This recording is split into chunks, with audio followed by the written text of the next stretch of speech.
Assalamualaikum warahmatullahi wabarakatuh. Bismillahirrahmanirrahim. Alhamdulillahi rabbil alamin. Nahmadullaha ta'ala wa nashkuruh. Wa nusalli wa nusallimu ala sayyidina Muhammadin alladhi ballagha ar-risalah wa adda al-amanah wa nasaha al-ummah حتى أتاه اليقين وعلى آله وصحبه أجمعين. سبحانك لا علم لنا إلا ما علمتنا إنك أنت العليم الحكيم.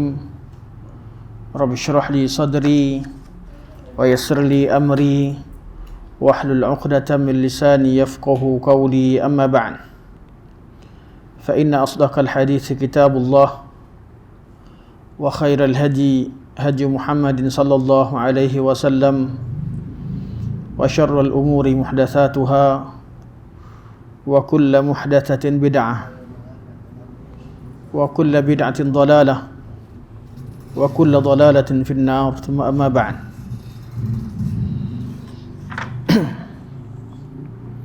InsyaAllah pada hari ini kita terus masuk pada hadis yang keempat daripada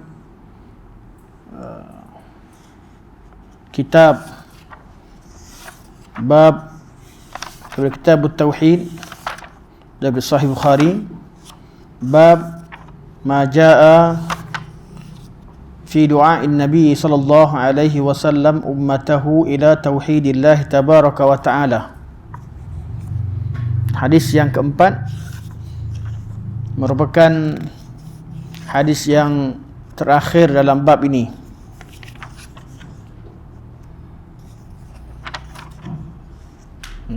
Dalam Sahih Bukhari di terakhir, betul. Ada satu lagi, mana satu lagi hadis mutabaah pada hadis yang kelima. Ada kira 4 hadis kalau kita kira hari pertama kedua itu sebagai satu. Tapi kalau kita pisahkan jadi 5 hadis. Hadis yang keempat. Haddatsana qala al-Imam Muhammad bin Ismail al-Bukhari rahimahullah في كتابه صحيح البخاري. حدثنا إسماعيل حدثنا مالك عن عبد الرحمن بن عبد الله بن عبد الرحمن ابن أبي صعصعة عن أبيه عن أبي سعيد الخدري أن رجلا سمع رجلا يقرأ قل هو الله أحد يرددها فلما أصبح جاء إلى النبي صلى الله عليه وسلم فذكر له ذلك وكأن الرجل يتقالها فقال رسول الله صلى الله عليه وسلم والذي نفسي بيده إنها لتعدل ثلث القرآن. حدثنا Ismail di sini Ismail ibn Abi Uwais. Ismail ibn Abi Uwais. Haddatsani Malik, Imam Malik bin Anas, Imam Darul Hijrah. Ismail ibn Abi Uwais guru Imam Al-Bukhari rahimahullah, antara perawi Sahih Bukhari yang dipersoalkan. Artinya ada sebahagian ulama kata dalam Sahih Bukhari ada perawi yang mutakallam fi, yang dipertikaikan. Kalau tuan-tuan baca orang yang kritik Sahih Bukhari, mereka akan sebutkan antara contohnya ada Ismail ibn Abi Uwais sebagai perawi yang dipertikaikan, mutakallam fi dan wujud dalam Sahih Bukhari. Malah sebagian ulama kata dia adalah muttaham bil kadhib. Dia pernah berdusta atau pernah bercakap bohong dengan orang. Bukan kadzab, bukan tipu hadis Nabi. Ada orang kata begitu. Al-Imam Bukhari rahimahullah, pendirian beliau terhadap guru beliau Ismail ibn Abi Uwais, beliau mengatakan beliau thiqah, beliau tidak menerima kritikan tersebut. Namun perawi yang ada kritikan. Kenapa Imam Bukhari bawa masuk Sahih Bukhari, dan ulama Islam setuju bahawa dalam hadis ini adalah hadis yang sahih. Walaupun mereka kritik Ibn Abi Uwais atau Ismail bin Abi Uwais, yang kritik sekalipun, yang kata Ibn Abi Uwais ni perawinya lemah atau sampai tahap muttaham bil kadhib, mana level yang atas sikit daripada kadzab, mana hadis ini sepatutnya jadi mungkar. Sama ada ulama yang kata dia thiqah, atau yang kritik perawi ini tetap mengatakan Sahih Bukhari, dalam hadis Sahih Bukhari semuanya sahih termasuk hadis ini. Kenapa? Al-Imam Bukhari rahimahullah, apabila bawa masuk perawi yang beliau yakin thiqah, orang lain tak setuju, beliau ada hujah dan cara beliau meriwayatkan hadis. Kenapa? Semua hadis yang beliau riwayatkan daripada Ismail ibn Uwais ialah hadis-hadis yang diriwayatkan daripada kitab Imam Malik rahimahullah, dalam kitab Muwatta Imam Malik. Artinya kalau tak ada Ismail ibn Abi Uwais sekalipun, hadis ini memang dah sahih, dah ada dalam karangan kitab Imam Malik, kitab Muwatta. Imam Bukhari riwayatkan ataupun tidak, hadis itu memang telah diriwayatkan dalam kitab Muwatta, hadis itu memang sahih. Tapi Imam Bukhari, beliau hanya meriwayatkan hadis-hadis yang beliau terima secara haddatsana atau secara as-sama', akhbarana, haddatsana, yang beliau terima langsung daripada guru beliau, dan beliau terima riwayat dari kitab Muwatta daripada guru beliau Ismail ibn Abi Uwais. Dan Imam Bukhari cenderung pada beliau thiqah. Dan Ismail ibn Abi Uwais ini merupakan anak tiri Imam Malik,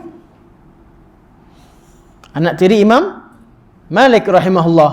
Nah, jadi kalau orang kritik sekalipun, walaupun dikatakan kalau ada orang kritik Ismail bin Abi Uwais, mereka tetap kata thiqah sebab hadis ni dah wujud dalam kitab Muwatta tanpa ada Ibn Abi Uwais. Jelas? Sanad ini kadang-kadang ada orang kritik, dia ingatkan, macam mana ada masalah Sahih Bukhari, ada perawi yang paling kurang, ada yang kritik, sepatutnya semua perawinya paling level, paling tinggi. Kita kata tak. Kalau Imam Bukhari, beliau bawa perawi yang beliau yakin thiqah, tapi orang lain boleh kritik beliau akan pilih. Beliau akan pilih macam mana? Macam hadis ni. Jadi, walaupun orang kata, yang kritik sekalipun tidak kata Sahih Bukhari hadisnya semuanya sahih. Semuanya sahih kerana dah ada sumber daripada kitab Muwatta. Dan hujah yang lain, hadis ini bukan diriwayatkan oleh Ismail ibn Uwais saja. Imam Bukhari juga meriwayatkan daripada Ismail bin Ja'far, perawi yang lain dan sebagainya. Jadi bukan satu-satunya jalan. Jadi hadis ini macam mana sekalipun hadisnya jelas jalannya thiqah, tidak ada masalah. Cuma kita kena faham Ismail ibn Abi Uwais ini ada kritikan terhadap perawi tersebut. Jadi kalau kita temukan mana-mana perawi dalam Sahih Bukhari dikritik, pasti ada fiqh yang kita belajar. Kita akan belajar macam mana bijaknya Imam Bukhari rahimahullah. Bagi orang yang mungkin terlalu awal belajar bab jarah wa ta'dil, tengok macam mana ni Imam Bukhari ni, dia akan seronok nampak orang kritik Imam Bukhari. Zaman sekarang pun ramai macam tu, seronok cari orang punya kritik buku orang, kesalahan orang, supaya nampak dia lebih bijak. Sebenarnya tidak. Kadang-kadang orang kritik tu nampak bijak di depan orang yang kurang bijak daripada dia sedikit, tapi kalau orang yang lebih faham, mereka akan tahu sebenarnya kritikan itu tidak ada nilai atau nilainya rendah. Tidaklah kritikan ilmiah yang besar. Sebab tu di sini bagi orang yang tak faham akan nampak ada masalah pada sanad. Bagi orang yang faham, makin mereka akan makin respect Imam Bukhari rahimahullah. Walaupun beliau bawakan perawi yang beliau tegaskan thiqah, orang lain kritik sekalipun, tak ada orang yang boleh kritik syarat-syarat yang beliau letakkan dalam kitab sahih beliau. Okey.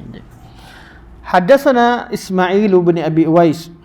haddatsani Malik, iaitu Imam Malik ajarkan kepada atau sampaikan hadis secara langsung kepada Ismail ibn Uwais, iaitu anak tirinya.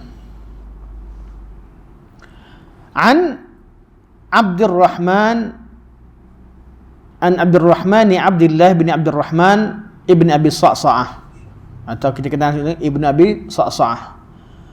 Abdurrahman bin Abdullah bin Abdurrahman bin Abi Sa'sa'ah, antara ulama hadis Madinah, Ahlul Madinah. Daripada Malik ke atas semuanya Ahli Madinah. Daripada Malik sampai ke atas semuanya Ahli Madinah. Abdurrahman bin Abdullah antara ulama thiqah di Madinah Al-Munawwarah, seorang tabi'in. An Abdurrahman bin Abdullah bin Abdurrahman bin Abi Sa'sa'ah.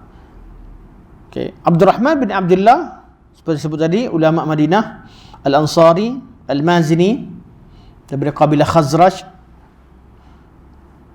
An abihi, daripada ayahnya, iaitu Abdullah bin Abdurrahman bin Abi Sa'sa'ah. Ayah dia Abdullah bin Abdurrahman bin Abi Sa'sa'ah merupakan juga tabi'in, atau Abdurrahman bin Abdullah tabi'in. Ayahnya tabi'in, Abdullah bin Abdurrahman bin Abi Sa'sa'ah. Nama dua orang ayah dengan anak ni keliru sikit, lebih kurang. Okay. Sebab kadang-kadang perawi hadis sebutkan nama mereka terbalik. Abdullah bin Abdurrahman bin Abi Sa'sa'ah, ayah dia ni seorang tabi'in, anaknya Abdurrahman tabi'in. Abdurrahman bin Abdullah, ayahnya Abdullah bin Abdurrahman bin Abi Sa'sa'ah, seorang tabi'in Ahlul Madinah. An Abi Sa'id Al-Khudri, daripada Abu Sa'id Al-Khudri. Abu Sa'id Al-Khudri juga anak Abdullah bin Abdurrahman, merupakan anak tiri kepada Abi Sa'id Al-Khudri. Memang keluarga lah. Anna, bahawasanya, rajulan, seorang lelaki, sami'a rajulan yaqra'a qul huwallahu ahad,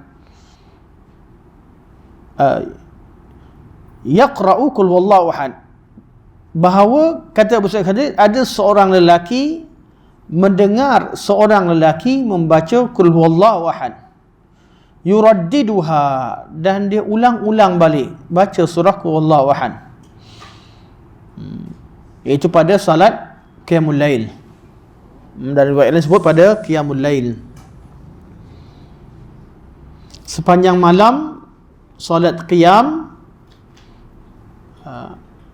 dia baca qul huwallahu ahad, diulang-ulang balik surah yang dibaca adalah qul huwallahu ahad. Falamma asbaha, tatkala waktu pagi, jaa ila Nabi sallallahu alaihi wasallam, lelaki yang pertama tadi datang kepada Nabi sallallahu alaihi wasallam, iaitu yang dengar tadi. Fadzakara lahu dzalika, maka dia sebutkan peristiwa itu kepada Nabi sallallahu alaihi wasallam. Wa ka'anna ar-rajula yataqalluha, seolah-olah lelaki ni dia merasa sikit sangat, tak ada surah lain ke, itu yang dibaca-baca, itu sahaja yang diulang-ulang. Faqala Rasulullah sallallahu alaihi wasallam, maka Rasulullah sallallahu alaihi wasallam bersabda, walladhi nafsi biyadihi, demi yang jiwaku berada di tangannya, innaha la ta'dilu thulatsal Qur'an, sesungguhnya surah itu, innaha iaitu inna suratal Ikhlas, la ta'dilu thulatsal Qur'an, menyamai 1/3 daripada Al-Quranul Karim. Okey, mari kita, ini hadis dengan terjemahannya secara ringkas. Mari kita ulang balik matan, kerana sanad saya dah cerita tadi, tinggal matan. An Abi Sa'id Al-Khudri, daripada Abu Sa'id Al-Khudri.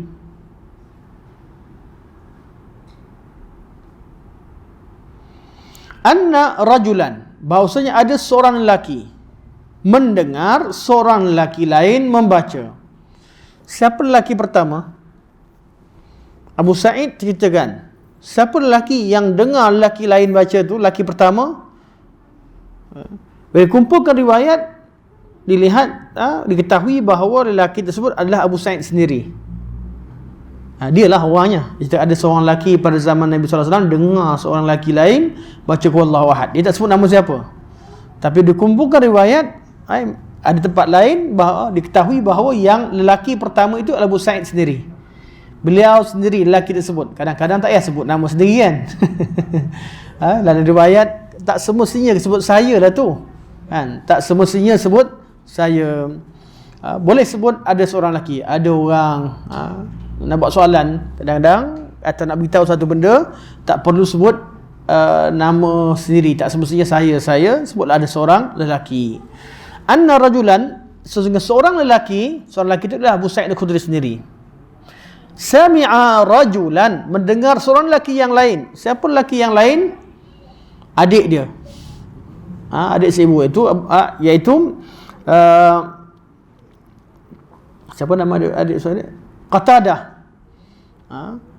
Sayyidina Qatadah, adik seibu Abu Sa'id Al-Khudri. Dan riwayat lain sebut kata jiran aku. Mana seorang lelaki mendengar jirannya, bukan jiran aku, seorang lelaki mendengar jirannya dari kalangan Ansar. Siapa jiran dia? Qatadah lah. Adik-beradik dua berjiran.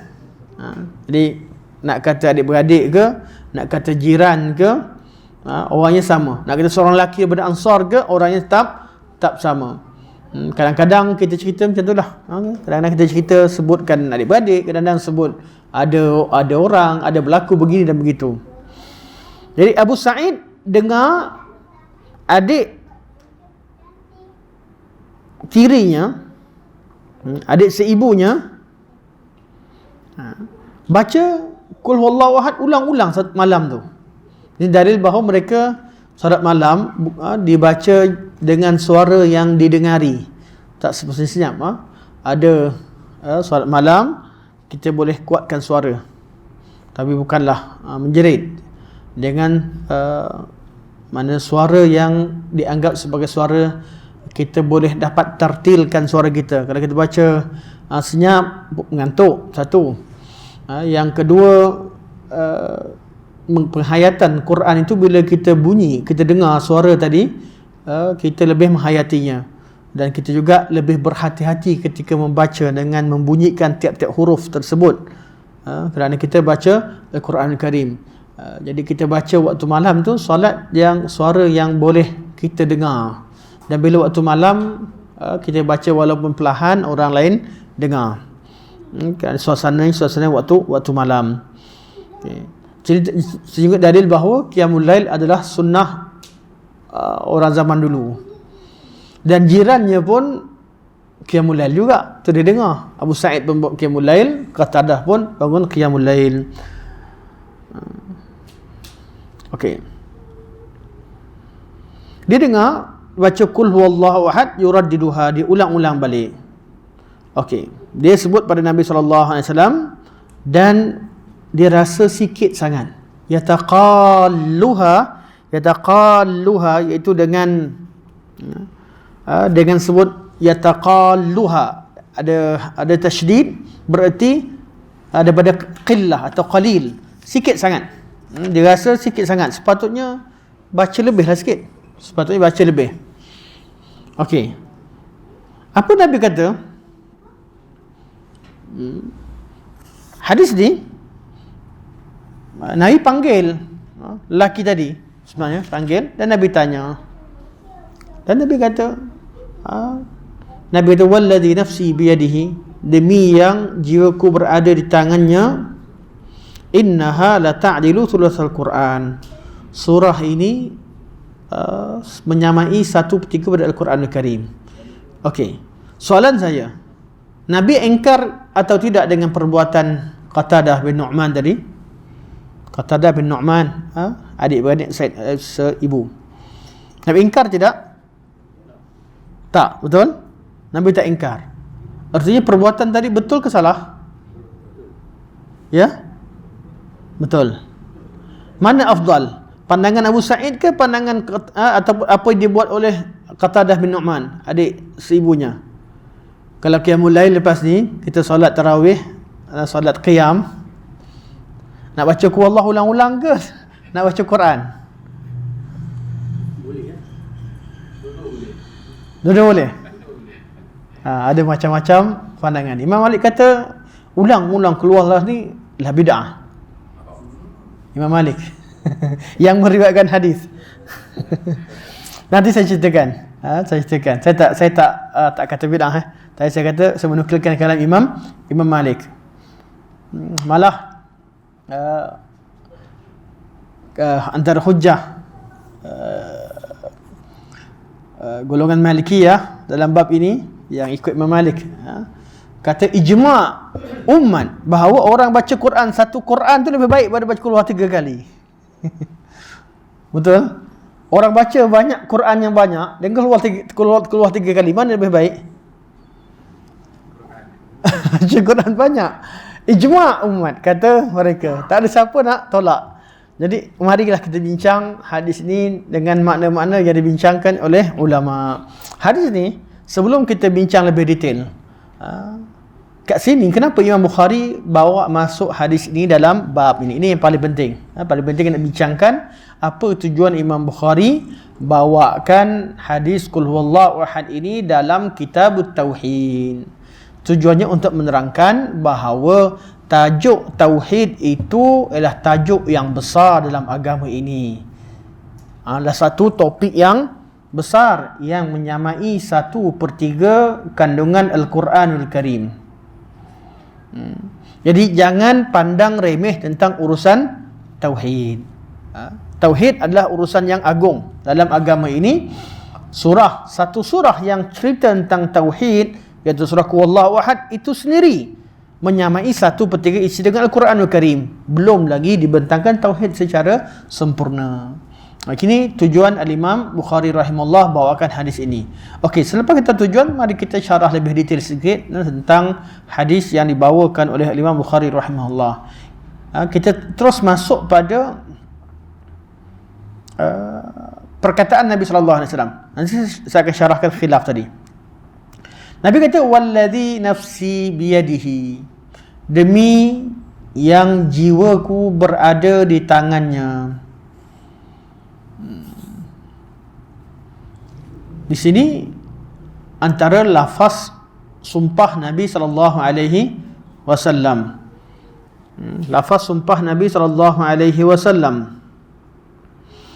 Dalam bab ini Imam Bukhari telah dalam satu bab dalam Sahih Bukhari, ada satu bab dalam Kitabul Aiman wan Nuzur, ada bab kaifa kanat yaminun Nabi sallallahu alaihi wasallam, macam mana Nabi bersumpah. Antara lafaz yang paling banyak Nabi gunakan wallazi nafsi biyadihi, demi yang jiwaku berada di tangannya. Artinya apa? Demi Allah. Demi Allah. Jiwa kita berada di tangan Allah Subhanahu wa taala. Dalam lafaz sumpah ini mengandungi isbat sifat yad bagi Allah Subhanahu wa taala. Allah Subhanahu wa taala memiliki tangan. Yang selayaknya bagi Allah Subhanahu wa taala akan kita bincangkan tentang sifatul yad nanti pada hadis-hadis dalam bab seterusnya. Kita akan jumpa dalam kitab Sahih Bukhari. Yang penting lafaz ini wallazi nafsi biyadihi, demi yang jiwaku berada di tangannya, menunjukkan bahawa roh kita, nyawa kita berada di tangan Allah Subhanahu wa taala. Makna berada di tangan Allah, makna apa sekalipun, yang kita maksudkan tangan di sini, kita isbatkan tangan kerana Allah menisbahkan sifat tangan pada dirinya. Maknanya nak fahami dengan macam mana sekalipun, tidak ada masalah, tapi Allah menisbahkan sifat tangan bagi dirinya. Macam mana Allah isbatkan sifat wajah dan sebagainya. Maknanya itu perbincangan dalam bab Ibn Balaghah. Macam saya sebut, kata saya ulang balik, bila kita kata tuan-tuan semua yang hadir malam ni jangan risau, saya tak gentar sebab tuan-tuan ada di bawah tangan saya. Contohnya lah, tak ada macam tu. Apa maksudnya? Macam-macam boleh diberikan makna. Mungkin maklumat ada kat tangan, mungkin kuasa, mungkin ini, mungkin itu, macam-macam kemungkinan. Tapi orang yang bercakap, saya bercakap ni ada tangan ke tidak? Ada tangan. Jadi saya menisbahkan sifat tersebut pada saya.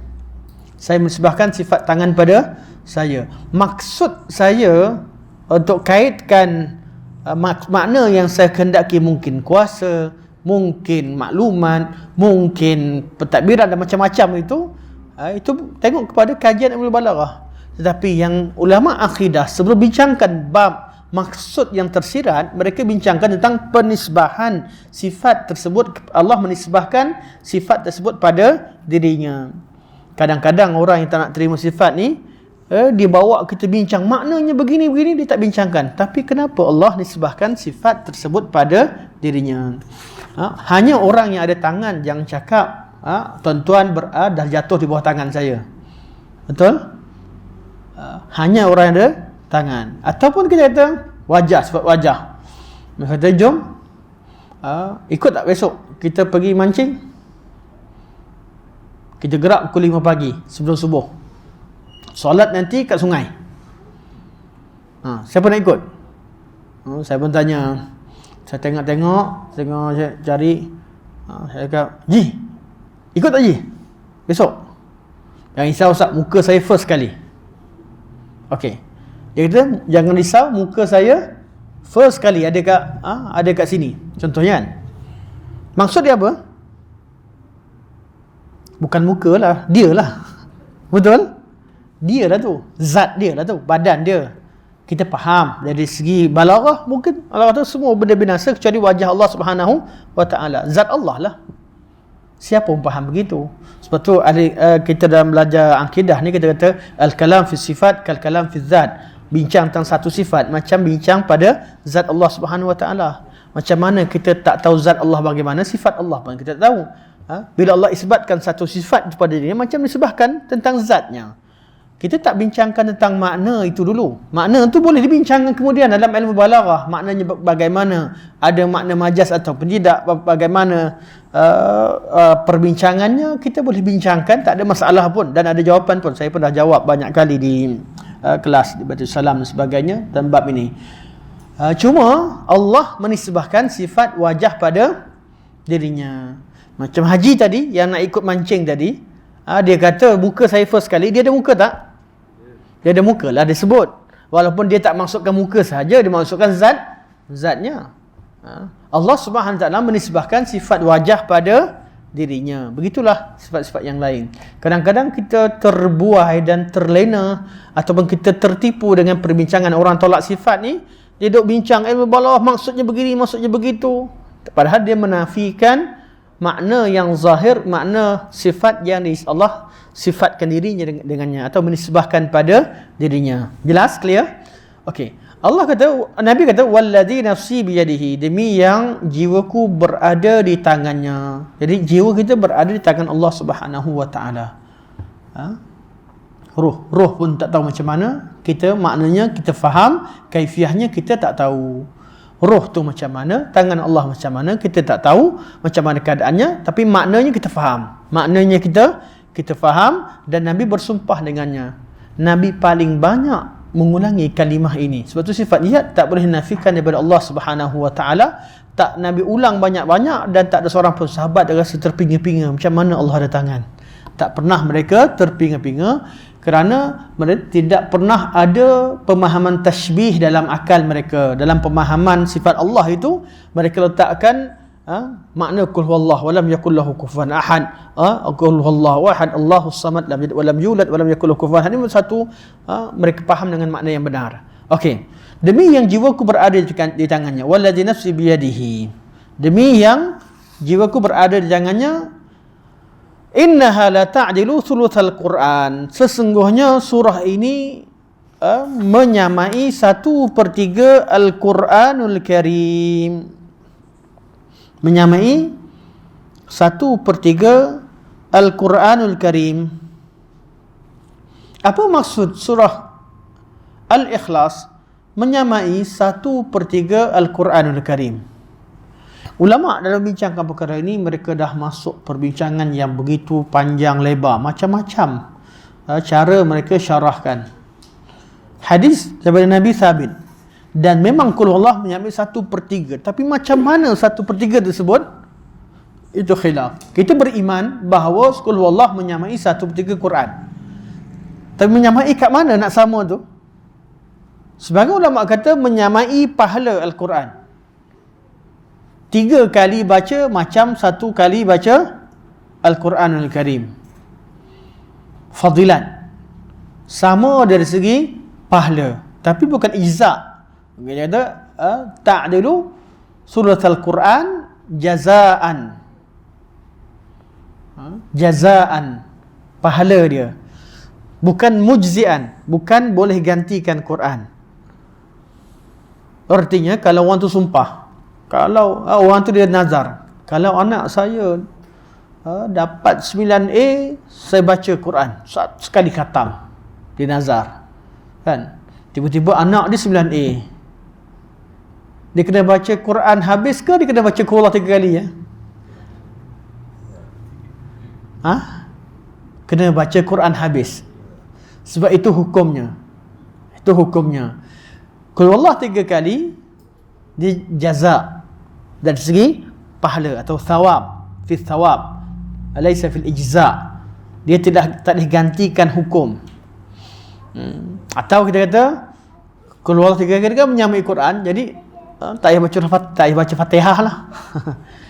Solat Allahu Akbar, tiba-tiba imam baca Bismillahirrahmanirrahim, Qul huwallahu ahad, imam kat makmum belakang pun subhanallah, Allahus samad, dia ulang 3 kali. Lepas tu dia rukuk, i'tidal, sujud. Khilaf ulama tentang salah kalau salah surah baca Qul Huwallah atau tidak, tu khilaf. Tapi kalau tinggalkan rukun, memang kena Qul Huwallah lah, dia lupa. Kena subhanallah sebab dia lupa rukun. Tapi kalau surah tak payah subhanallah, betulkan je. Kalau salah juga rukuk je lah. Kalau salah je rukuk. Tak payah kalau imam tu salah baca, kita subhanallah, imam tak tahu salah apa. Kalau ingat surah, betulkan. Kalau tak ingat, imam tak ingat, kalau kita tak tahu, biarlah imam tu habiskan bacaan dia. Kalau dia yakin, kalau imam tak ingat juga, rukuk je. Rukuk sahaja. Okey. Jadi kalau dibaca Qul Huwallah 3 kali, tak baca surah Fatihah, sah tak? Tak sah. Ijma'. Sebab apa? Sebab tak ada sebab dia rukun, sebab dia bukan ijza', dia bukan boleh gantikan surah Fatihah, dia bukan boleh gantikan satu Quran, hanya pada pahala. Ini pandangan pertama. Dapat pahala macam baca satu Quran, tetapi tidak menggantikan hukumnya.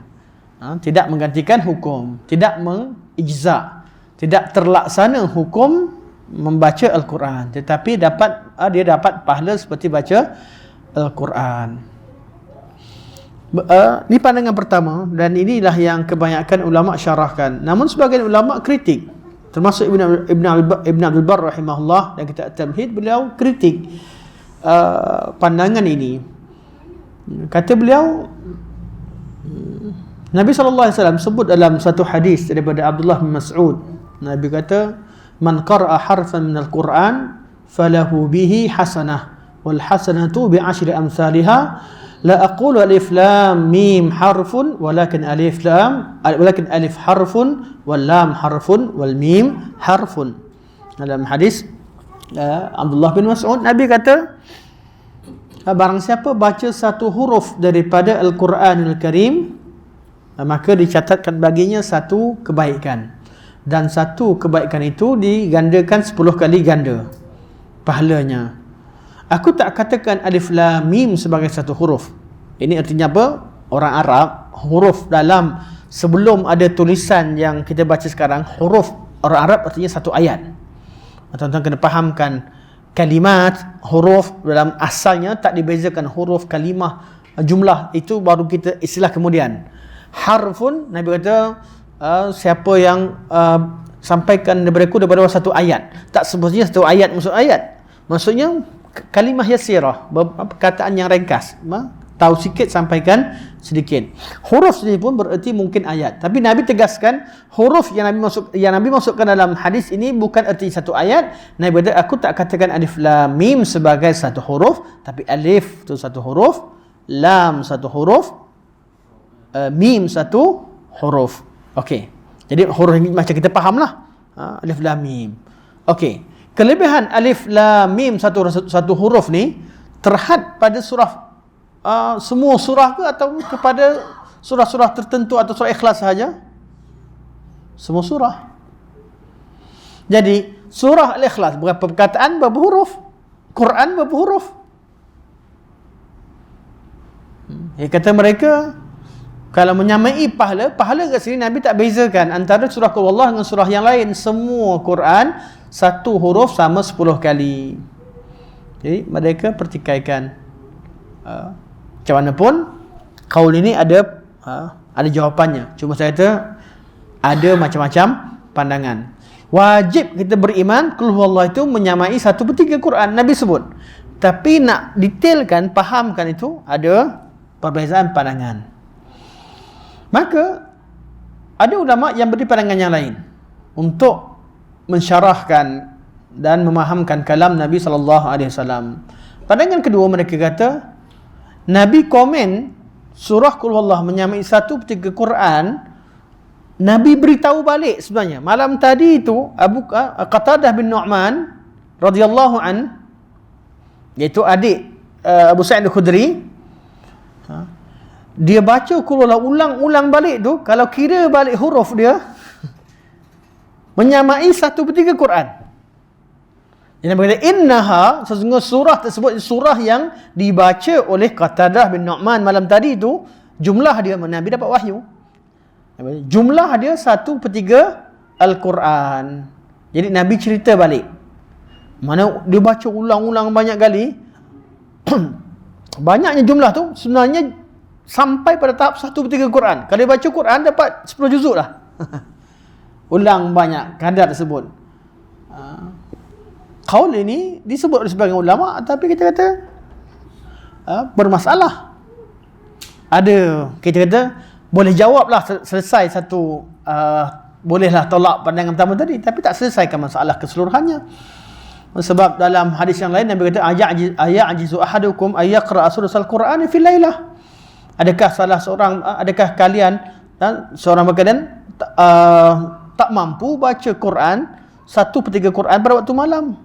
Sahabat bertanya, macam mana ya Rasulullah? Wa kaifa ya Rasulullah? Macam mana nak baca satu Quran satu malam? Nabi kata Qul Huwallahu ahad ta'dilu sulusal Quran. Surah Qul Huwallahu ahad menyamai 1/3 Al-Quran. Jadi Nabi tak sebut pada orang ulang-ulang. Nabi sebut siapa-siapa yang baca, bukan spesifik pada Qatadah bin Nu'man tadi, bukan pada lelaki tadi. Jadi tafsiran yang kedua pun boleh dikritik. Tafsiran pertama kuat sikit lah. Yang kedua cuba selesaikan, nampak settle kat situ. Tapi bila dia hujahkan, kita kata pandangan ini lemah.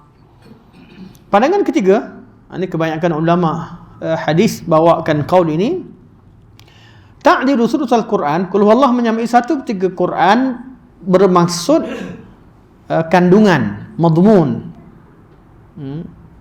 isi kandungan surah Qul Huwallah itu menyamai 1/3 Al-Quran. Kenapa? Dalam surah Qul Huwallahu ahad, satu-satunya surah yang tidak ada kisah selain bertauhid. Semua cerita tentang Allah. Qul Huwallahu ahad, Allahus samad, lam yalid wa lam yulad wa lam yakul lahu kufuwan ahad. Penuh semua tentang Allah. Semua tentang Allah Subhanahu wa taala. Surah yang lain ada campur. Qul Huwallahu ahad khas untuk Allah Subhanahu wa taala, dan ini tauhid. Dan kita tahu bahawa dalam Al-Quranul Karim tajuk 3 saja. Quran Al Karim tajuk utamanya 3. tauhid, qisas, dan halalul haram, amr wan nahi. Dalam Quran ni atau ahkam. Dalam Quran ada 3 tajuk saja. Tauhid, kisah-kisah, kisah umat dulu, umat kemudian, kisah hari kiamat dan sebagainya, semua ni kisah-kisah, berita. Satu tentang Allah SWT, berita tentang Allah, tauhid, berita tentang hamba-hambanya, ini semua kisah-kisah, dan hukum halal haram atau ahkam. Bukalah surah apa sekalipun tak balik pada 3 tajuk ini. Surah Qul Huwallah menyamai 1/3 daripada Al-Quran, sebab Qul Huwallah, dalam Qul Huwallahu Ahad mengandungi isi kandungan tauhid yang utama. Malah semua perbincangan tauhid ada dalam surah Qul Huwallahu Ahad. Ada dalam surah Qul Huwallahu Ahad. Okey. Jadi kata mereka isi kandungannya. Ini pandangan ketiga, isi kandungannya. Kaul ini antara kaul yang paling kuat lah. Kaul yang paling kuat. Isi kandungannya, konten. Namun ada juga bantahan. Sebagian ulama yang bantah, mereka kata bukan Qul Allah je yang cerita Qul Allah Ahad. Ayat kursi cerita tentang Allah sepenuhnya, 1 ayat je, dan hurufnya lebih banyak. Kenapa ayat kursi tak lebih tidak lebih afdal daripada surah Qul Huwallahu Ahad? Allah la ilaha illa huwal hayyul qayyum la ta'khudhuhu sinatun wa la naum lahu ma fis samawati wa ma fil ard. Lebih detail lagi, banyak lagi sifat-sifat Allah disebutkan kat situ. Dia kata mereka kalau konten macam tu, ayat kursi pun dia satu dengan Quran, ayat kursi 1 ayat pun mencakupi ayat-ayat berkaitan dengan tauhid. Namun ada jawapan balas. Cuma saya beritahu, saya pun cenderung pada pandangan ni. Pandangan kata konten. Tapi kata ada jawapan. Bila jawapan jawab, kita tak mampu tarjihkan hujungnya. Kita hanya mampu nyatakan kecenderungan. Bila dia bawa banyak, tapi kita kata ada perbincangannya. Itu yang ketiga.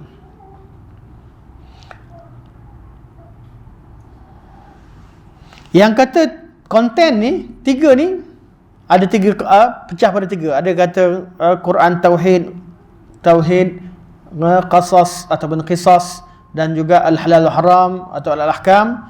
Ada yang kata 1/3 tu ada al-wa'ad, al-wal'id wal jaza. Ada yang kata konten 3 tu asmaul husna. Ada yang berkaitan dengan sifat. Perbincangan banyaklah. Cuma yang saya sebutkan yang paling kuat. Yang keempat, disebutkan oleh sebahagian ulama tafsir, kata Allah menyamai 1/3 Quran untuk siapa? Khas untuk orang-orang yang tak hafal Quran. Dia tak hafal Quran, dia baca, jadi dia tak hafal Quran, dan dia cuma tahu surah Qul Allah je. Jadi ulang-ulang balik tu macam dia baca Al-Quran. Kau ni tidak ada dalil. Menjadikan fadilat tu khas untuk orang tak hafal Quran. Qatadah bin Nu'man tak hafal Quran ke? Ini antara hufaz sahabah. Qatadah bin Nu'man antara hufaz sahabah, antara sahabat yang kecil, bukan sahabat yang tu tak hafal Quran, orang-orang tu yang tak menulis. Qatadah bin Nu'man antara hufaz sahabah. Jadi nak khususkan kelebihan ini kepada orang yang hanya baca, hanya tak hafal Al-Quran dan hanya tahu surah itu saja, itu satu pengkhususan yang tidak ada dalil. Dan macam-macam pandangan lagi. Kalau tuan baca ni, macam-macam cuba disyarahkan. Cuma kita kata semua pandangan itu ada sahaja kritikan. Banyak-banyak pandangan, 2 pandangan yang paling kuat. Pandangan pertama tentang fadilat, yang kedua adalah berkaitan dengan konten. Tuan-tuan dapat hafal 2 ni pun tak bertentangan pun. Kalau tak bertentangan, dan dua kaul inilah yang paling banyak disyarahkan kalau tak didetailkan. Imam Ibn Al-Bar rahimahullah lebih cenderung kepada, beliau kata ayat ini iman tentunya tak payah bincang detailnya macam mana. Padahal bila bincangkan dah. Bila bincangkan juga. Bila bincangkan nak beritahu bahawa beliau tahu ada kaul begitu, dan disebutkan macam-macam. Tapi bila menterjemahkan sebenarnya baca qul huwallah menyamai 1-3 Quran, tak payah bincang banyak. Baca, faham makna, beriman dengannya, tak perlu nak spesifikkan maknanya bagaimana. Bukan bererti hadis tak disyarahkan. Beliau tidak membantah. Tapi beliau kata tidak ada satu kaul yang putus. Dengan jelas makna qul huwallah ini menyamai 1/3 Al-Quran Al-Karim. Okey.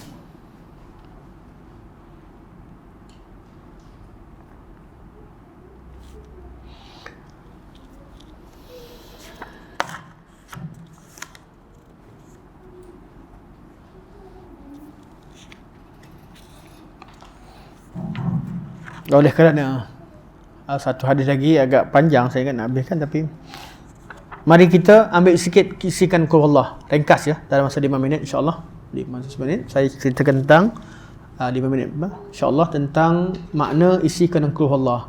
Kenapa qul huwallah ini dikatakan 1/3 Al-Quran Al-Karim, dan saya cenderung kepada isi kaul kata 1/3 Quran.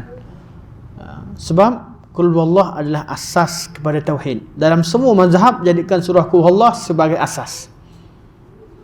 Sampai golongan Batiniyah pun dia kata qul huwallah lah dia punya pegangan dia. Tapi huwa tu Muhammad lah. Qul huwallahu ahad, katakan dia tu siapa? Nabi Muhammad lah. Dialah Allah. Dia kata kalau kenapa sebut huwa? Katakan qul Allahu ahad, senang. Tu Allah ahad. Tapi sebut huwa, dia kata huwa tu Nabi Muhammad. Ini golongan batil lah. Pangkah dia siap, cantas, penggal dia punya pemikiran, tinggalkan dia. Tak ada nilai di sisi agama Allah. Tinggal perbincangan ilmiah. Bagi mazhab salafus salih, mereka cukup bincangkan tentang nama-nama Allah, sifat-sifat Allah, bincangkan tentang hak Allah Subhanahu wa taala. Mereka kata inilah dia yang perlu kita laksanakan terhadap Allah Subhanahu wa taala. Atau syarahkan zaman kemudian dengan istilah tauhid 3, ambil daripada mana? Qul huwallahu ahad, antaranya surah, dalam surah Fatihah pun ada, surah qul a'udzu birabbil falaq pun ada, qul a'udzu birabbin nas pun ada, qul a'udzu birabbin nas, dan surah qul huwallahu ahad. Qul huwallahu ahad, al-ahad ni pada apa? Pada rububiyah Allah Subhanahu wa taala. Allah Maha Esa. Rabb itu Esa. Kewujudan Allah itu Esa, dan zat Allah Maha Esa. Allahus Samad, kat sini bab uluhiyah. Allahus Samad. Allah lah Tuhan As-Samad dengan erti Tuhan As-Samad, As-Samadul ladzi jud'a fil atau As-Samadul ladzi yusaru ilaihi fil hawaish. As-Samad yang mana semua orang tuju pada dia untuk meminta hajat, keperluan.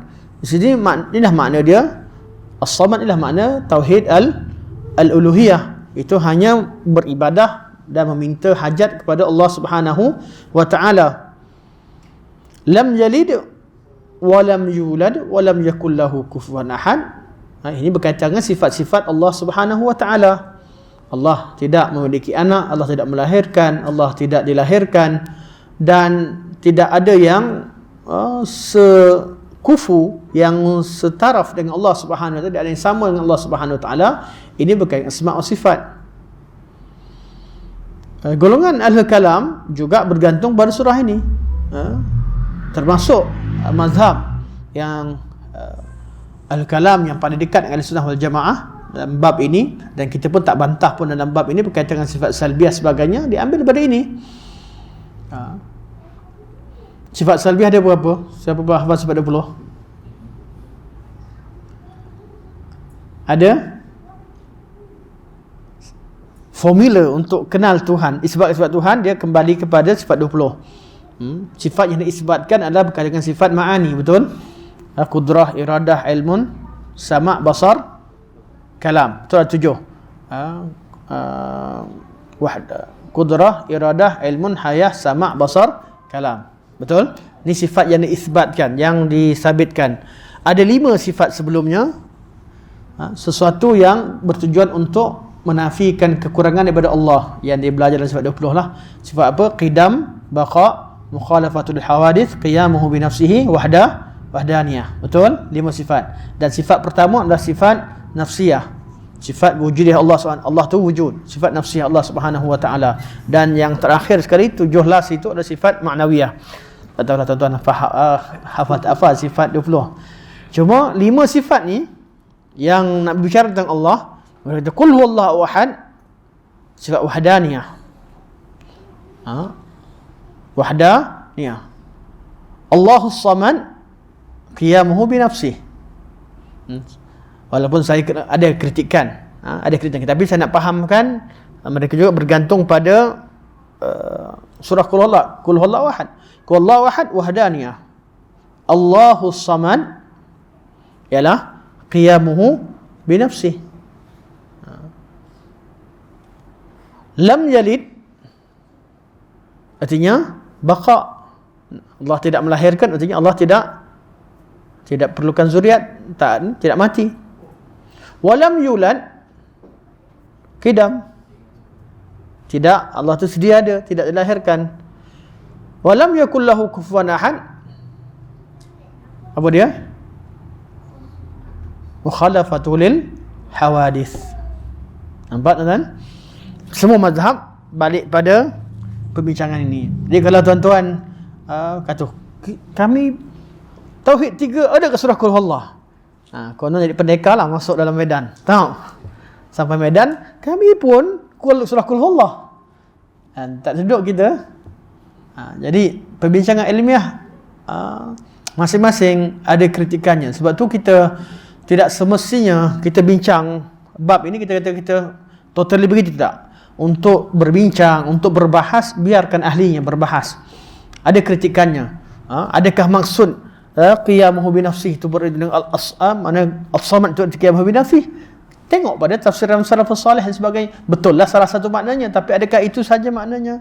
Adakah terhad pada itu? Perbincangan yang sangat panjang lebar, dan bab ni pun tak ada khilaf pun. Walaupun dimaknakan dengan 5 sifat tadi, dengan makna yang asal, makna surah qul huwallah tak ada khilaf. Bila diistilahkan dengan istilah ilmu kalam, itu yang ditolak. Bila dimasukkan hawadis, apa maksud hawadis? Hawadis ni yang baru sehingga tolak sifat-sifat fi'liyah Allah Subhanahu Wa Taala, ada perbincangannya.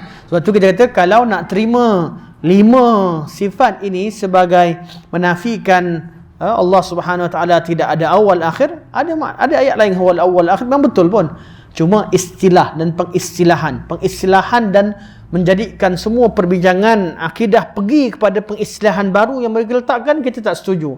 Tapi kalau dibalikkan semua masalah akidah kepada dalil itu sendiri, itu yang kita nak. Kerana istilah itu yang menjadikan kita pening untuk memahaminya. Kita tak ada masalah berkaitan dengan Allah Subhanahu Wa Taala Maha Esa, Allah tu sedia sebagainya, Allah Subhanahu Wa Taala awal wal akhir. Tapi kalau dikata Allah itu qidam, dengan istilah qidam, kata dari mana qidam? Sifat Allah itu qadim dan sebagainya, ada perbincangan. Tapi dengan istilah qidam dan hawadis, arti hawadis yang baru, termasuk menafikan Allah SWT sifat fi'liyah Allah Subhanahu Wa Taala hanya kerana kalimah hawadis, ini perbincangan yang kita kata ada kesilapan secara ilmiah. Okey. Jadi semua mazhab pegang kepada surah qul huwallahu ahad. Dan tafsiran salafus salih berkaitan dengan sifat as-samad, ini yang menjadi satu tafsiran yang memeningkan golongan semua ahli kalam. Salah satu tafsirannya disebutkan oleh Ibn Abbas dan ulama-ulama tafsir, as-samad ialah alladhi la jawfalah, sesuatu yang tidak ada rongga. As-samad dalam bahasa Arab dan tafsir salafus salih. Kat sini jadi peninglah orang yang cerita tak ada rongga. Lepas tu mereka tafsirkan bila tak ada rongga, tak ada perut dan sebagainya, tak ada anak lah. Jadi dia kata inilah menjasimah ni. Dia kata tak, makna macam tu. As-samad maknanya secara bahasa begitu. Dan Allah sesuaikan dengan lam yalid wa lam yulad wa lam yakul lahu kufuwan ahad. Maksudnya Allah ada zat. Macam mana tak tahu. Tapi Allah SWT memiliki Zat. Jangan namakan itu sebagai jisim. Tak boleh lah. Sebab tu bab ini, perbincangan keluar Allah ni kalau dibincangkan mesti dibincangkan oleh ulama sunnah. Kalau sentuh tentang bab yang lebih detail, kita mesti rujuk kepada ulama sunnah dalam mensyarahkannya.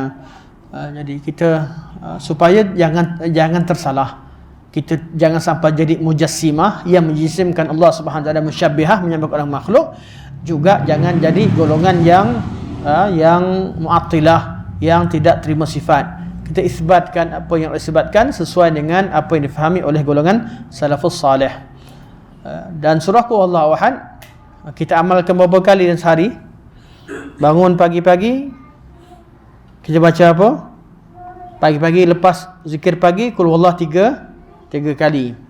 Petang-petang Qul Huwallahu 3 kali. Betul? Tiap-tiap solat waktu sekali. Mana dah 11 campur dengan 3 kali 6 campur dengan 5 waktu. Dah jadi berapa? 11. Masa tidur 3 kali. Betul? 3 kali 3 kun. Masa 12, 13, 14. Ada lagi? 14 kali lah. Itu yang kita amalkan. Witir. Witir sekali 15. Jadi 15 kali kita disunatkan baca surah Qul Huwallahu Ahad dalam sehari semalam. Kalau ada pula kita sebahagian daripada dalam zikir sebut baca 3 kali lepas solat. Mana 3 kali lepas solat maghrib dan juga selepas solat subuh.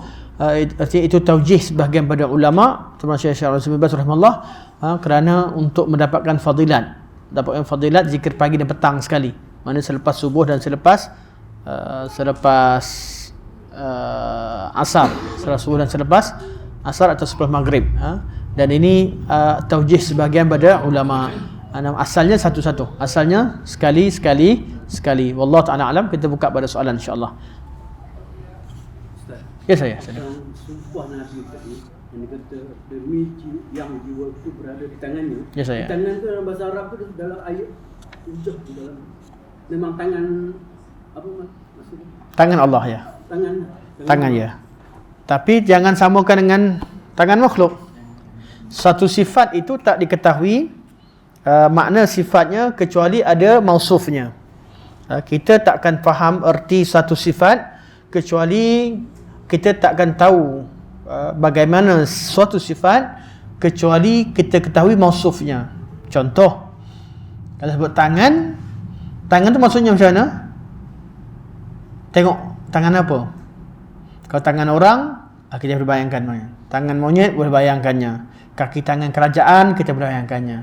Tangan artinya tangan apa? Tangan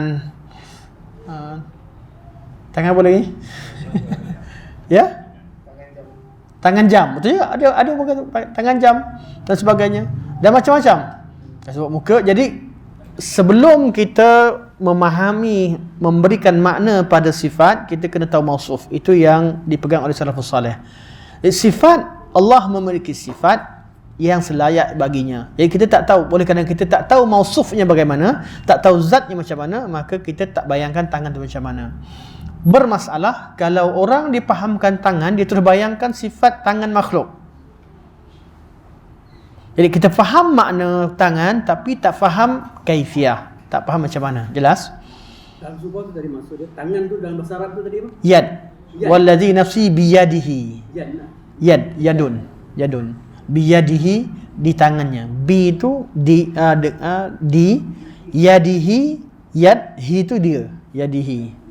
Sebelum ni ada ustaz lah dulu dia mengurai tangan tu sebagai kuasa, dia tak takwil juga, aku tak tahulah. Ayat takwil.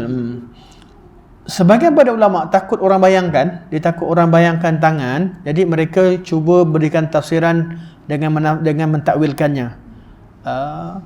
Kalau mereka takwilkan, takut orang membayangkan ada sikit wajahnya situ. Tapi kadang-kadang bukan takut membayangkan, menafikan. Yang itu yang menjadi masalah. Ada orang pula menafikan sifat tangan bagi Allah. Dan itu yang ditentang oleh ulama, kebanyakan ulama yang perjuangkan akidah salaf. Bila ada seperti kebanyakan ulama Asy'ariyah, mereka mentakwilkan tangan agar orang tidak membayangkan. Namun Asy'ariyah yang mutaakhirin mereka jadikan itu sebagai sifat sebagai tangan mewajibkan takwil dan menafikan sifat yad bagi Allah. Menafikan sifat tangan bagi Allah. Di situ jadi masalah lah. Kita menafikan apa yang Allah sebut, Allah salah perkataan ke apa? Adakah Allah dan Nabi salah guna perkataan ke apa? Jadi kita kata Allah tak salah, Nabi tak salah. Kefahaman kita yang perlu dibetulkan. Jadi tak perlu takwil, sampaikan ayat Quran dan hadis macam mana Allah sebut, macam mana Nabi sebut, faham dengan simple. Macam mana dipaham oleh orang zaman dulu lebih senang. Jadi kita kata suatu sifat itu takkan diketahui bagaimana sifatnya selagi kita tidak mengenali mausufnya. Jelas? Jadi kalau kita kenal orang, kita boleh bayangkan muka orang tu macam mana. Kita kenal bumi, kita tahu muka bumi tu macam mana. Kita talam dua muka. Tahu talam tu tahu dua muka, Tapi kalau muka saja kita faham maknanya, tapi tak tahu macam mana kaifiahnya. Maknanya faham. Jelas? InsyaAllah.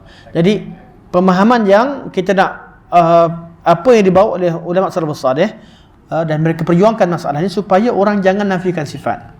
Contohlah macam Allah beristiwa. Dia kata Allah menguasai jugalah, menguasai arash. Tangan berkuasa, istiwa berkuasa. Sebab takwil dalam mazhab Asy'ariyah mesti kembalikan kepada 7 sifat. Lepas mereka belajar sifat 20. Qudrah, iradah, ilmun, hayah, sama', basar, kalam. Kerana semua takwilan kena bawa pada 7 sifat tersebut. Sama ada kuasa, Allah berkehendak dan sebagainya, itu yang dibawakan. Jadi itulah tujuan diajarkan sifat 20 agar bisa boleh ditakwilkan pada sifat-sifat tersebut. Tapi kesannya apa? Kesannya orang yang semua kena wajib takwil, mereka terpengaruh pula dengan pandangan Mu'tazilah yang memang menafikan sifat. Yang menafikan sifat, tak terima Allah memiliki sifat-sifat ini. Jadi asalnya tak nak orang bayangkan, penghujungnya orang tolak sifat. Yang betulnya kekalkan, tak payah nak takwilkan, kekalkan, fahamkan dengan makna yang basic dalam bahasa dan tanpa dikaifiahkan, tanpa disebutkan bagaimana. Itu lebih mudah untuk orang faham, dan tak ada orang kata Quran ni ada perkataan yang zahirnya mengandung kekufuran macam disebut oleh orang mutaakhirin. Dia kata zahir Quran ni ada yang syirik, ada kufur. Sebab tu tak boleh baca Quran. Jangan belajar Quran. Jangan baca Quran tafsir, nanti boleh jadi kafir. Kan? Boleh jadi, sebab apa? Dia kata zahir Quran itu mengandung kekufuran. Ini satu kata-kata yang sangat tidak beradab dengan Quran sebenarnya. Kata zahir Quran tauhid. Cuma detailnya, nak detail perlu rujuk kepada ahli ilmu. Ada soalan? Silakan. Macam mana orang salah? Orang salah maksudnya. Okey. Memahami qada dan qadar. Ya saya. Maksudnya hadis yang famous lah, 50,000 tahun sebelum diciptakan dunia ni, Allah telah menciptakan kalam tulis segala. Okey. Lepas tu dikatakan ada takdir mu'alaq, takdir mu'abram. Okey, tak mu'alaq dan mubram, okey. Sampai satu point dia cakap, apa function kita semayang, pergi kuliah hari ni, pergi puasa ni, semua kadang-kadang ditentukan siapa neraka, siapa syurga, dan ditulis Allah kan. Okey. Jadi macam ni kita nak memisahkan diri kita daripada qadariyah dan jabariyah. Okey, terima kasih. Saya jawab seringkal lah, oleh kerana faktor masa. Limit saya pukul 9 tepat. Pukul 9 itu adalah garis penamat, tinggal lagi 2 minit. Okey, secara mudahnya Allah Subhanahu Wa Taala telah menetapkan qada qadar di Lauhul Mahfuz, betul? Segala-galanya ditentukan oleh Allah Subhanahu Wa Taala, dan Allah Subhanahu Wa Taala ketika itu pada ilmu Allah Subhanahu Wa Taala, pada pengetahuan Allah Subhanahu Wa Taala. Secara praktikalnya pada umat ini, iaitu Allah Subhanahu Wa Taala, bukan Allah jadi hukum dunia ini dengan 2 hukum. Allah hukum dunia dengan 2 hukum. Satu hukum syarak, yang kedua hukum qada dan qadar. Atau kita iradah Allah ada dua. Hukum syarak, apa yang Allah nak kita buat. Hukum qada qadar, apa yang Allah tetapkan. Apa yang Allah tetapkan pasti terjadi. Apa yang Allah nak kita buat, Allah serahkan pada kita. Sesuatu berkaitan dengan hukum syarak, kita yang buat. Salat, okay. Salat maghrib tadi, kita solat ke Allah solat? Atau Allah ciptakan kita solat? Kita solat. Kita solat, Allah ciptakan perbuatan kita. Tapi kita yang ikhtiar, kita yang buat. Sebab tu perbuatan manusia, perbuatan ikhtiariyah adalah perbuatan dia. Allah tetapkan pada seseorang itu umurnya pada hari ini. Allah tetapkan hidup pada hari ini sampai waktu maghrib. Dan Allah berikan dia kesihatan. Allah berikan dia kemampuan. Allah berikan segala apa yang ada pada dia. Allah tu hukum tak qadar Allah SWT. Dan Allah letakkan hukum syarak, masuk waktu maghrib wajib solat. Jelas? Dalam qadar Allah, Allah tahu. Allah tahu. Dan kita tak persoalkan ilmu Allah. Kita tak persoalkan ilmu Allah. Jadi macam mana Allah tahu? Allah Maha mengetahui. Allah Maha mengetahui sebelum dan sampai apa sahaja yang akan berlaku, apa yang telah berlaku, apa sedang berlaku, apa yang akan berlaku, apa yang takkan berlaku, kalau berlaku bagaimana yang berlaku, semuanya Allah tahu. Betul? Tapi bab praktikalnya, tiap-tiap orang diberikan ikhtiar. Diberikan kemampuan untuk memilih dalam perbuatannya. Ada benda yang tak mampu pilih. Bawa kereta, accident. Accident tu dia yang langgar orang. Tapi dia tak sengaja. Tak sengaja. Saya tadi naik kasih depan ni. Oleh kata, turn right. Lepas turn right, lubang besar kat tengah-tengah tu. Tong. Kan? Saya tak sengaja. Kalau boleh, saya tak nak langgar. Tapi, tu kadar-kadar. Kita mampu, ada perubahan kita, ada yang pilihan, ada yang Allah tentukan. Apa yang tentukan itu, kita tak mampu nak elak. Apa yang Allah beri ikhtiar pada kita, itu yang Allah berikan tanggungjawab pada kita. Jadi Allah SWT tidak menghukum kita kerana kita miskin. Tak. Atau kerana kita sakit. Atau Allah mulakan kita kerana kita kaya. Tak.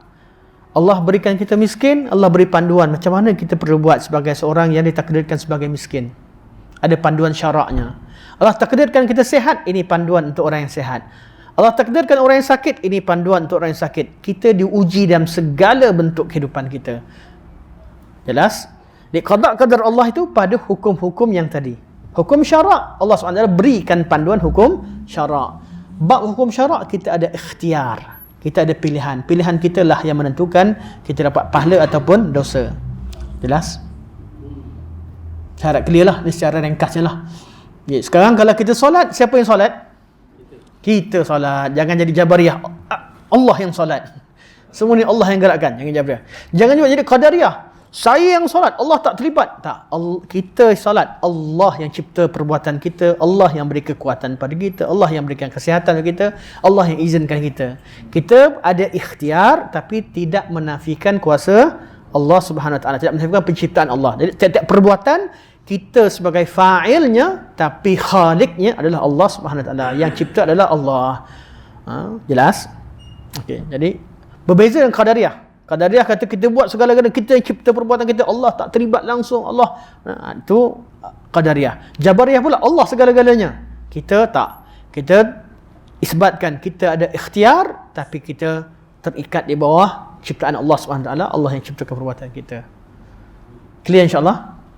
Itu kesimpulan lah. Kalau rasa macam tak clear lagi, saya ada daurah 1 hari qada-qadar kat YouTube dah. 1 hari kita buat daurah. Malah bukan 1 hari, ada berapa siri kita buat tentang qada-qadar, bincang lebih detail. Tapi saya cuba ringkaskan lah untuk kita mudah faham insya-Allah. Jadi yang tercatat di Lauhul Mahfuz, apa yang Allah turunkan. Lepas tu kita ada rezeki yang turun, rezeki yang naik. Allah tetapkan apa pada kita, malaikat yang turun bawa catatan, naik balik apa yang rezeki yang naik apa dia. Ya Allah bagi kita duit RM100 hari ni. Berapa naik balik? RM5, RM10 kadang makan buang. Katalah ada yang pergi RM100, pergi kat kereta minyak dah 50, pergi kat makan minum dah pergi kat jadi najis banyak. Kadang-kadang tak ada pahala langsung. Ada orang 50, 100 Allah bagi 100 tu kembali pada Allah. Makan tadi baca basmalah, berdoa pada Allah, makan semua yang Allah bagi pada dia tu, jadi pahala semua. Jadi beza tak? Beza. Allah ini qadar Allah Subhanahu Wa Taala. Ini rezeki yang turun. Allah beri pada kita apa yang hidup ni Allah bagi. Tapi apa yang naik balik, ilaihi yas'adul kalimat thayyib, kepada Allah naik, itu yang kita ikhtiar. Jadi kesihatan Allah bagi, itu qada Allah Subhanahu Wa Taala. Macam mana gunakan kesihatan, itu yang Allah catat dan malaikat catat bawa balik. Jumpa Allah Subhanahu Wa Taala. Jadi hidup kita setiap hari ada qada yang turun dan dicatatkan amalan kita naik berdasarkan apa yang Allah bagi. Tsumma la tus'alunna yawma idzin 'anin na'im. Nikmat Allah bagi itulah qada Allah Subhanahu Wa Taala, dan macam mana kita buat hadapinya ikut hukum syarak, itu yang dicatat balik oleh malaikat. Tiap-tiap hari. Jelas? InsyaAllah sampai sini saja. Semoga Allah Subhanahu Wa Taala merahmati kita semua, ampuni semua, dan minta maafkan saya hari ini lebih 5 minit. Semoga Allah ampunkan saya dan tuan-tuan sekalian insya-Allah. Subhanakallahumma hamdika asyhadu an la ilaha illa anta astaghfiruka wa atubu ilaik. Wa sallallahu ala sayyidina Muhammad wa ala alihi wa sahbihi wa baraka wa sallam. Walhamdulillahirabbil alamin. Wassalamualaikum warahmatullahi wabarakatuh.